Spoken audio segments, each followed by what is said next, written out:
Joining us now to discuss more on the ongoing crisis at the border is Texas Representative Henry Cuellar. Congressman, thank you so much for joining us tonight. Thank you so much. Over the weekend, you released photos from what your office has described as the temporary overflow facility in Donna, Texas. You've avoided calling this a crisis. What was your reaction when you saw these jam-packed rooms, and have you changed your mind about using the word crisis? Well, I'm certainly looking at the numbers. We're still below the high point of 144,000. So I'm waiting to see the March numbers. But I can tell you, those numbers just show terrible conditions of the young kids that are really so close together.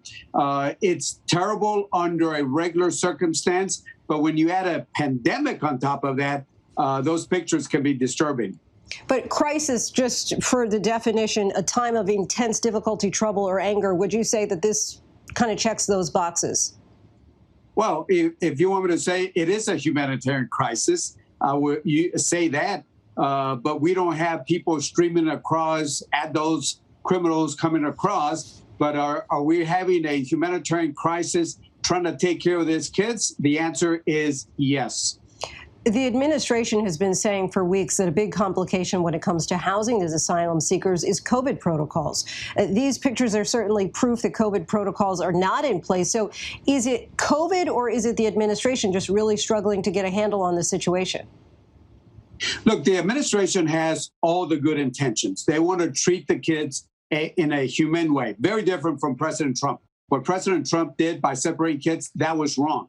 But in trying to do this, their good intentions are being overwhelmed by numbers, because not only are those facilities have probably double the amount of people they're supposed to have, number one. Number two, look what happened this same weekend. They released about 150 people, families, without even a notice to appear. That is unprecedented.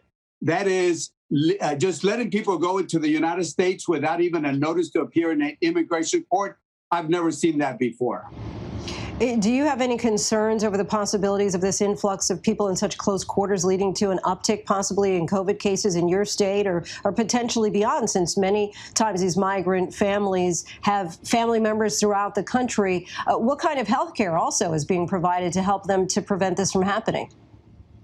Well, keep in mind that the Border Patrol facilities will have some basic health care. The health care, the real health care, is given after they leave the Border Patrol facilities, once Health and Human Services has them. I've been to the facility in Carrizo Springs. I've seen what they do. They provide education, they provide health care, they provide food, housing.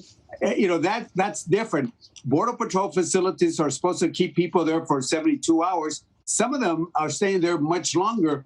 Border Patrol facilities are not supposed to be used for keeping kids. But if they can't get them out to Health and Human Services, then we do have a backlog, as you can see. And today, the Biden administration named a special envoy for the Northern Triangle. While there is overlap in the issues facing these three very different countries, I want to ask you specifically about the country of Honduras. President Hernandez has been directly accused by U.S. prosecutors of not only taking bribes from drug traffickers, but also of smuggling cocaine. Now, he has denied all these allegations and has not been charged. But how much progress can be made in working with the Honduran government to curtail this mass exodus with this lingering reality? Well, I'm glad that the administration is finally going to be talking to the Central American countries and with Mexico also. That's important, because if you're just at the U.S. border where I'm at right now, and you're just trying to stop people from coming in, they're going to continue. You got to stop the flow of people before they come over here.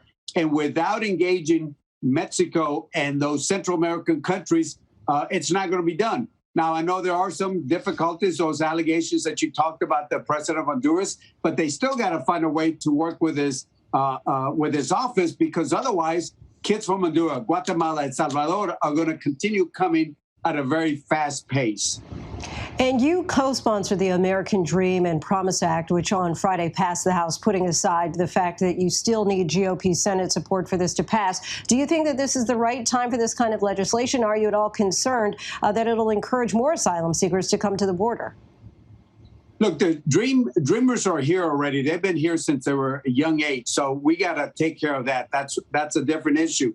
The guest worker plan, I think that the guest worker plan will actually stop the flow of people. Let me explain this. If we can get people to come in and work and go back, then Border Patrol can focus on people that have the bad motives. So actually, the guest worker plan, in my opinion, will actually help stop some of the flows that we're seeing now, the illegal flows that we're seeing at the border. Congressman Cuellar, we thank you so much for your time. Appreciate your insight. Thank you so much.